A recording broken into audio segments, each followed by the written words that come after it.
a basic introduction of the concept of human rights. We'll explore the philosophical foundations of human rights and their evolution through different historical stages, also known as the generation of rights. This topic is very important because it helps us understand why rights exist, what is the nature of the rights, and how have they changed over the years. To start with, there is no fixed definition of human rights. A human dignity is the baseline of any definition of human rights. Thus, the foundation of rights lies in the idea of human dignity. Every individual deserves respect and protection simply because they are human. This idea challenges earlier views where rights depended on rulers, kings, or traditions. But over the centuries, thinkers and movements argued that rights must be natural, universal, and beyond the control of rulers. We'll also look at how rights developed in stages.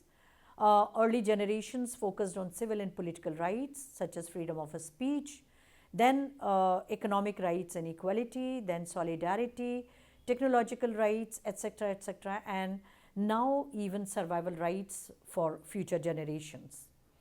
India too provides a rich context for studying these rights, from fundamental rights in the Constitution to Supreme Court rulings on privacy and environmental protection.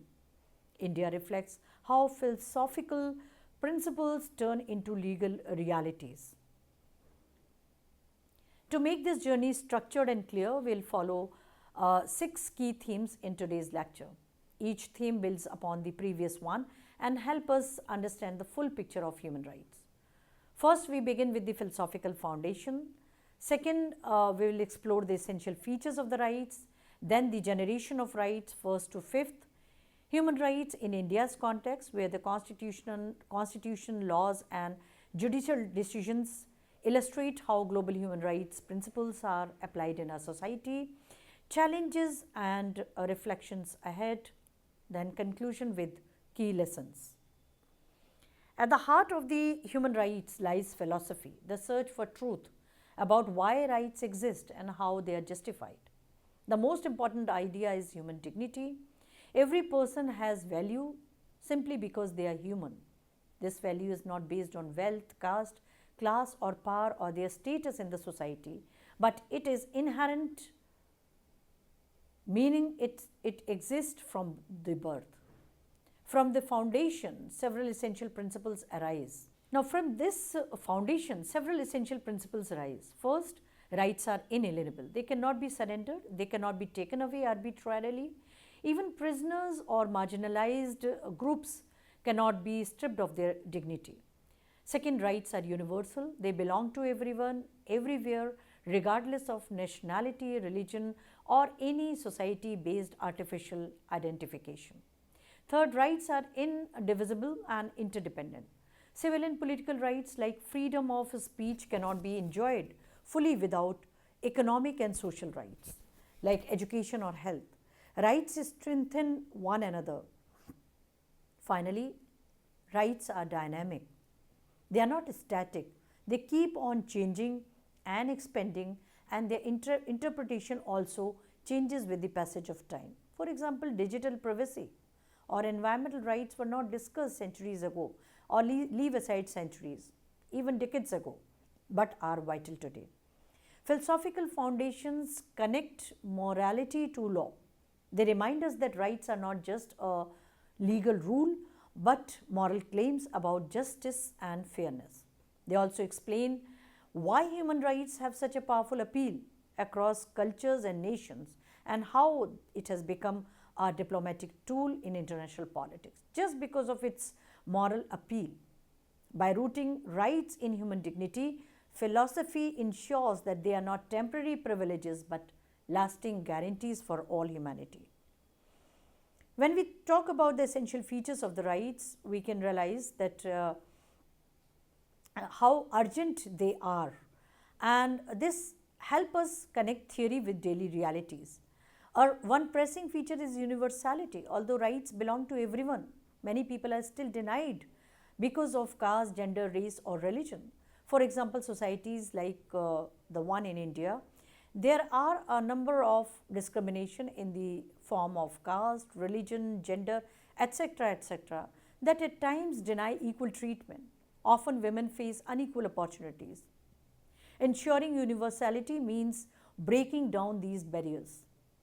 Then indivisibility, that is, rights cannot be separated from each other. Liberty without justice is incomplete. For example, having the right to vote means little if poverty or illiteracy prevents someone from participating equally. Social and economic rights are essential to give meaning to political freedoms. Dynamism is also crucial. Rights must evolve to address new challenges. In today's world, issues like digital privacy, artificial intelligence, climate change demand new interpretations of rights. They have created new kinds of problems also, and therefore we need to address them accordingly. Right to a clean environment or protection of personal data would not have been imagined centuries ago, but they are necessary now. Thus, we see that rights are not abstract, they are living realities. By questioning which features matter most today, we recognize that the protection of rights must adapt constantly to meet the needs of the people and safeguard dignity in changing time. Human rights have not emerged all at once, instead, they have grown in stages over time. The idea of generations of rights was introduced by the jurist Karel Vasek in 1979. He linked them to the French Revolution's ideals of liberty, equality, and fraternity. The first generation rights focused on liberty. These were the rights that protected individuals from any kind of abuse by rulers.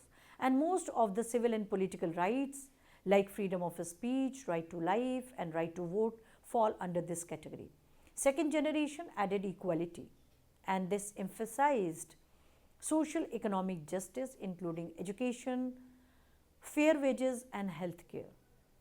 The third generation moved towards solidarity. These rights recognized collective concerns like development, peace, and environmental protection, reflecting the struggles of decolonization and global justice.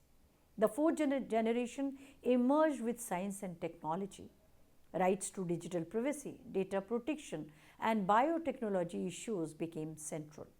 Finally, the fifth generation rights look to the future.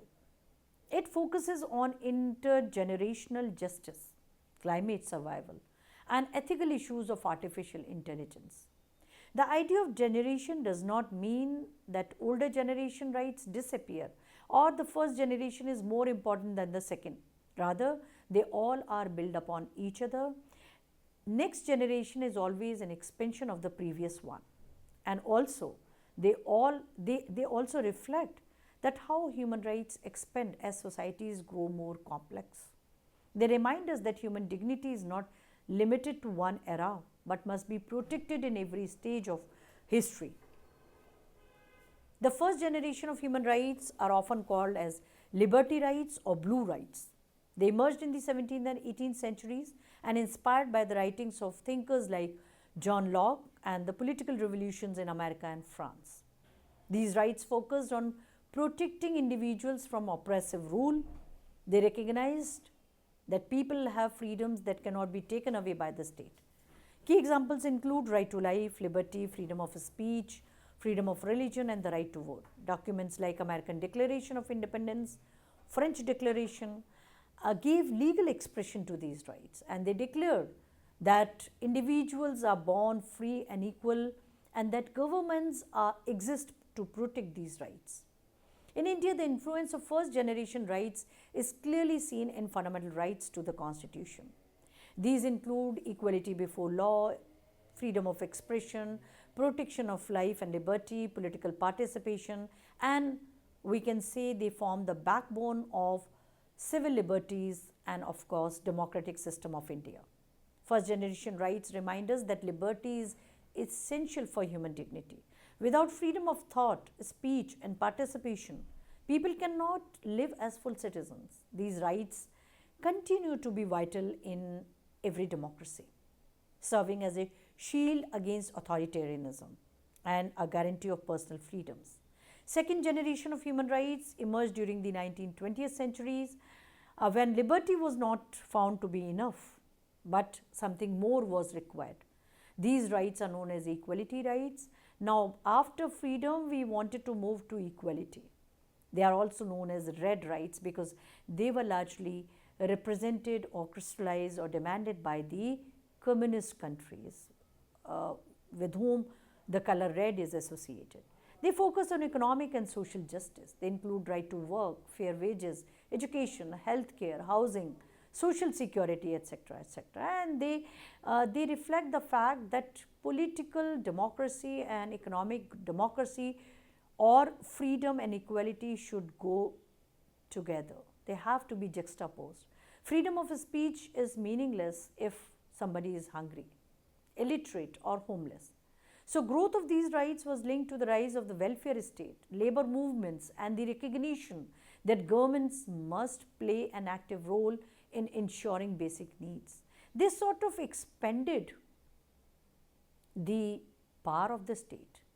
They expanded the dues of the state, that a state has to do all these things in order to bring about social, economic, and cultural equality in the society. In India, the second generation rights are largely seen in directive principles of state policy, though traces can be seen in fundamental rights also, and a number of welfare laws.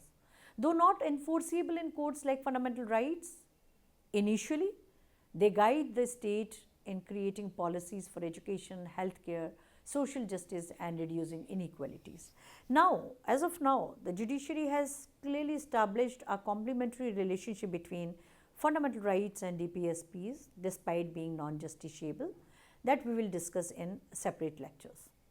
These rights remind us that equality is as important as liberty, and a society that protects political rights but ignores poverty and social injustice cannot achieve true human dignity, and therefore second generation rights balance freedom with fairness, creating conditions for people to live with dignity and opportunity.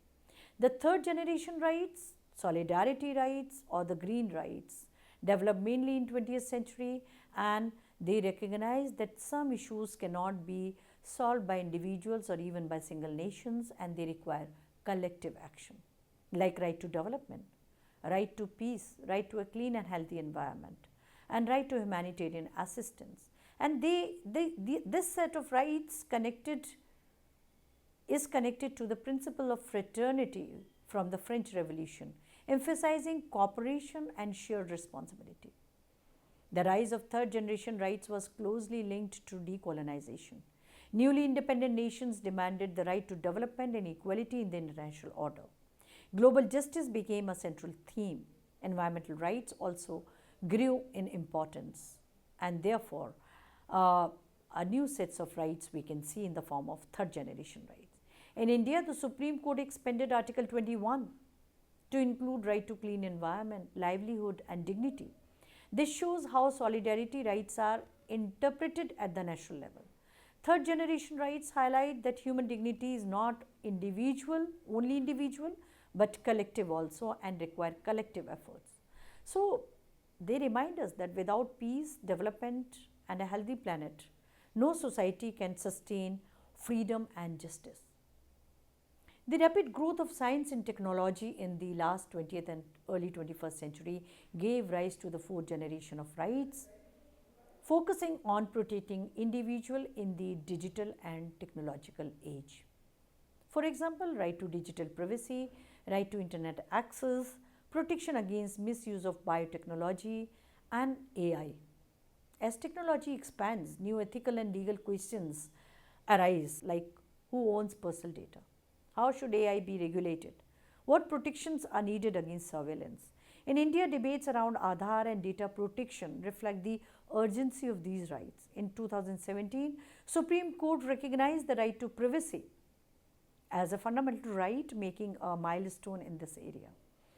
Globally, issues like surveillance, hacking, cybercrime, and the use of AI in decision making pose serious threats to human dignity.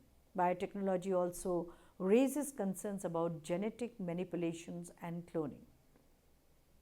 Fourth generation rights show that human rights must adapt to new realities.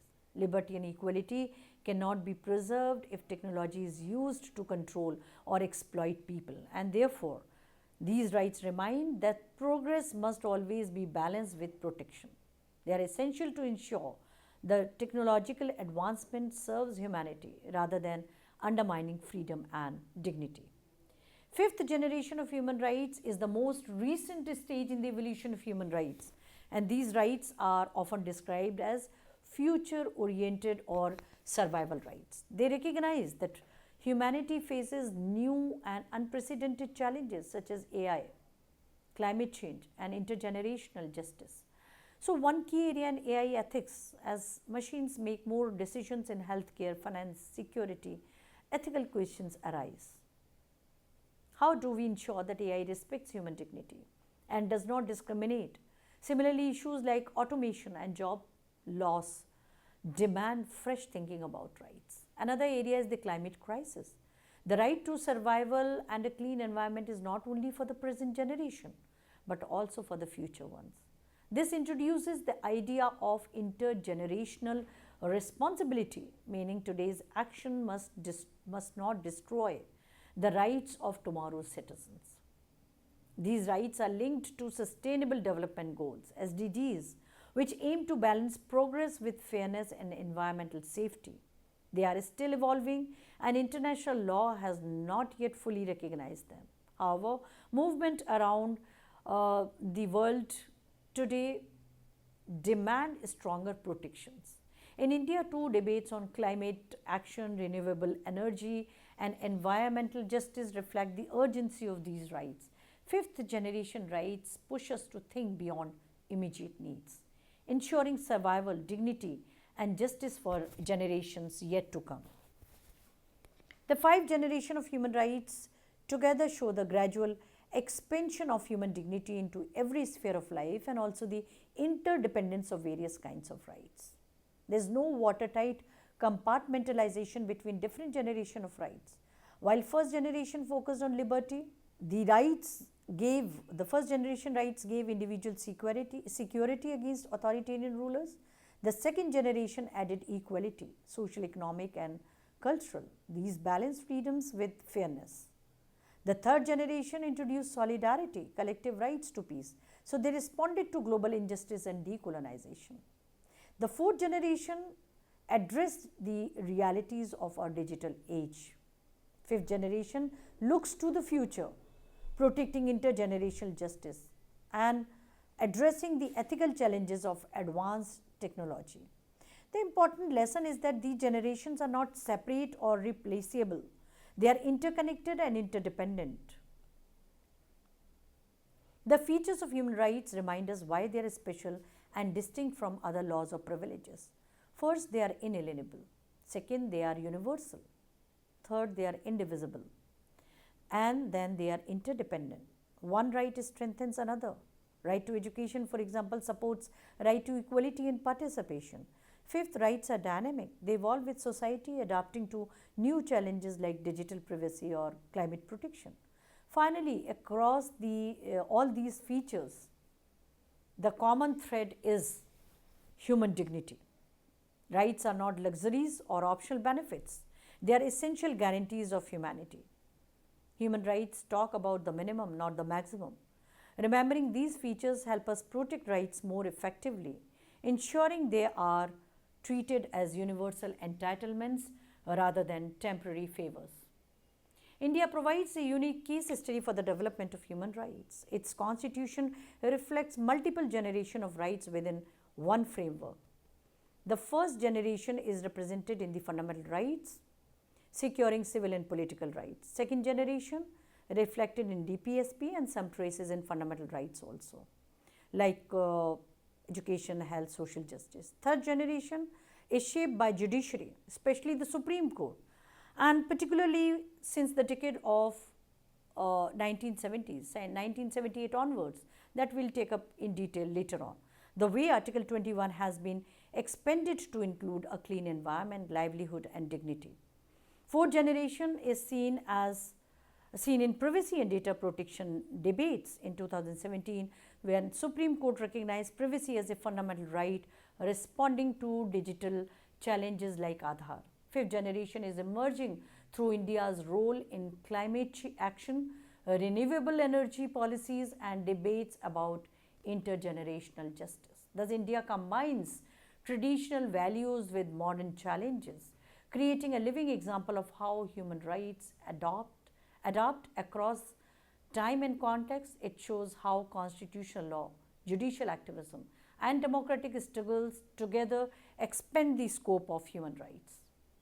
Even though human rights have advanced greatly, serious challenges remain in India and globally. Inequality and discrimination on the basis of artificial identities, man-made identities, gaps in education and healthcare, especially with the withdrawal of a state since LPG era, though the present government is expanding the welfare, social welfare role of the state through a number of policies like Jan Dhan Aadhaar Yojana and Ayushman card, and with a call to construct toilets, and in many other areas by Atmanirbhar Bharat, creating opportunities for self-employment and creating jobs for others also. Third, environmental threats such as deforestation, pollution, climate change threaten survival and development environmental threat resulting in natural disasters like flood, famine, etc., leading to large-scale migration. This phenomena is creating new kinds of rights to be addressed, the rights of the internally displaced people. The rise of digital surveillance creates conflict between state security and individual privacy. Technology can strengthen rights but also weaken them if unchecked, for which we need not only the laws but we need an enlightened community also. This is what human rights always emphasizes, that if you want to protect your human rights, you need to be enlightened. You need to have enlightened community. Fifth, climate change poses an urgent global issue. It affects food, water, health, survival, making it one of the greatest human rights challenge in our time. These challenges require not only national action but international cooperation, collective action. Global nature of many problems show that rights are interconnected across borders. The wrong climate policy, the wrong developmental policy of one nation may create climatic catastrophe for another nation. Wrong industrial policies of the Western world has created the issue of climate change for the entire globe. Therefore, protecting human rights is not just about the past. It is an ongoing struggle that demands constant vigilance, reforms, and global solidarity. The journey of human rights reveals a story of growth and struggle. From ancient times, when rights were seen as privileges of rulers, to modern times, when they are recognized as universal, the idea of rights has constantly expanded. The 5 generations illustrate this growth, from liberty to climate change and data security. The common thread across all generations is human dignity. Whether through political freedom, social equality, collective development, or technological protections, the goal is always to protect the value of being human. Rights are never given permanently, and rights are never absolute. They are won through struggle and must be defended constantly. Each generation must play its role to safeguard them. Future generations may even create a 6th category, perhaps addressing space exploration or new scientific frontiers. Thus, human rights are both a legacy and a responsibility. They remind us of past struggles while guiding us towards a just and human future. Thus, the key lessons are: rights are not secure under rulers' mercy. We need democracy and rule of law. Natural rights belong to human beings by birth. Governments must protect, not grant rights. Revolutions prove rights need laws and constitutions. Human rights are now a global responsibility. Each generation must defend and expand rights, and here lies the significance of enlightened community. Thank you.